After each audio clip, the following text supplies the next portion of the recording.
So good morning guys, welcome back to the channel. मैं हूं आपका होस्ट एंड दोस्त, आप सबका स्वागत हमारे channel roving on the road. अभी दैनिक भास्कर ने छापा है कि मध्य प्रदेश के 16 सर्विस सेंटरों में ये रिपोर्ट हुआ है कि भाई इंजेक्टर खराब हुए हैं, फ्यूल असेंबली खराब हुई है और ये सारी चीजें E20 की वजह से खराब हुई हैं।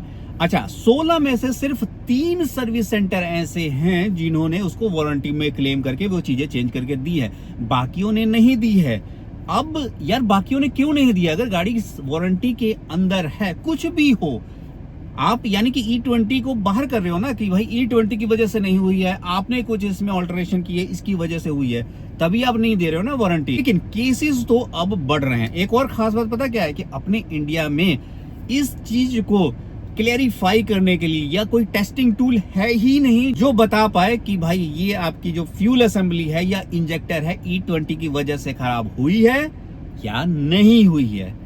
तो अगर ये है ही नहीं तो आप कैसे कह सकते हो कि E20 की वजह से वो चीज नहीं खराब हुई है? और अगर आप सही हैं, सिर्फ एक चीज कर दीजिए कि उसको वारंटी और इंश्योरेंस में डाल दीजिए, बात ही खत्म हो जाएगी। एक छोटी सी बात है जो कि आई डोंट नो मतलब क्यों नहीं समझ आ रही गवर्नमेंट को। इससे बहुत से लोगों का क्वेश्चन करना रुक जाएगा अगर वो सही है तो। अच्छा, अब बात कर लेते हैं, ये चीजें तो चलती रहेंगी बट आप इससे बच कैसे सकते हैं? देखिए, गाड़ी को बचाने के लिए ना भाई, देखिए इंडिया में जो लोग गाड़ी लेते हैं ना, उनके लिए वो एक फैमिली मेंबर होता है। उस पे मतलब आज कोई आने नहीं देता, उसकी पूरी केयर करता है। यार 10 लाख कोई लगा रहा है तो उसकी केयर तो बनती है। अब इन सब चीजों की वजह से उसमें भी थोड़ा डाउट आ गया कंज्यूमर में भी कि यार कल को मेरी गाड़ी खराब हो सकती है। तो उसके लिए क्या है, देखिए 2-3 टिप्स जो है वो मैं आपको बताता हूं कि आप क्या कर सकते हो। सबसे पहले तो आपको फ्यूल टैंक को कभी भी खाली नहीं होने देना। मतलब खाली का मतलब है कि कहते हैं कि 25% से नीचे जाने ही मत दो।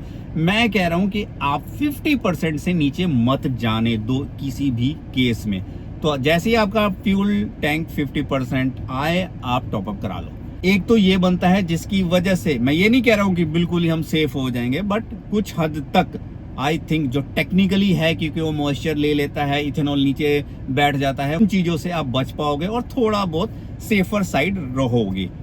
सेकंड, और क्या कर सकते हैं, देखिए HP 100 जो प्योर पेट्रोल है, हाँ ये थोड़ा महंगा पड़ेगा, 160 रुपीज लीटर है, ये 100 रुपीज लीटर है। तो एक बहुत अच्छा काम आप कर सकते हो अगर आप एक्स्ट्रा पे कर सकते हो। मैं ये नहीं कह रहा हूँ कि सब लोगों को करना चाहिए, ठीक है। अगर आप एक्स्ट्रा पे कर सकते हो तो क्या करो कि हाफ टैंक, जब भी टैंक फुल कराओ, हाफ टैंक में आप E20 डलवा लो और हाफ टैंक में HP 100 डलवा लो।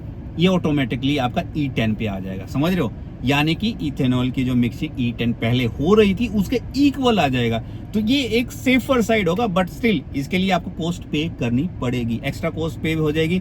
160 हो गया, 100 हो गया, आपने हाफ किया तो 135-32 के आसपास का आपको पर लीटर पड़ जाएगा। तो कॉस्ट बढ़ जाएगी, बट स्टिल आप कह सकते हो कि हाँ मैंने फ्यूल बढ़िया सा डलवाया है। मतलब वो आपके माइंड में, मतलब जो मुझे अभी तक समझ आ रहा है, ये एक सेफर साइड है जहां पर पीस ऑफ माइंड मिल जाएगा कि हाँ ठीक है, इससे कोई दिक्कत नहीं होगी, बट स्टिल ये आपको एक महंगा सॉल्यूशन होगा। इसके अलावा आप टाइम पे अपनी गाड़ी का चेकअप कराएं। जब सर्विस होने वाली है उसको ड्यू ना करें, साथ के साथ भाई उसी टाइम पे 10,000 की आपकी है या 1 ईयर पहले आ गया है तो आप वो जाकर सर्विस करा ले। पहले होता था कि भाई सर्विस नहीं भी कराएंगे तो चल जाएगा, 2 महीने 6 महीने एक्स्ट्रा भी कर लेंगे, नहीं, आप जाके इमीडिएटली करा लिए। सर्विस को स्किप ना करें, तो उससे भी बहुत फर्क पड़ जाता है कि सब कुछ आपका प्रॉपरली चेक हो जाता है कि हाँ भाई इंजेक्टर में कोई दिक्कत है या नहीं है, फ्यूल असेंबली या फिल्टर वगैरह सब कुछ साथ के साथ चेंज हो जाएंगे। तो यही 2-3 पॉइंट थे जिसको हम फॉलो कर सकते हैं अपनी डेली लाइफ में और थोड़ा बहुत सेफर साइड में रह सकते हैं। बाकी इन फ्यूचर क्या होगा वो हमें नहीं मालूम। तो बताइएगा वीडियो कैसा लगा। वीडियो अच्छा लगा हो तो लाइक करना, कमेंट करना, सब्सक्राइब करना। Till then bye bye, take care.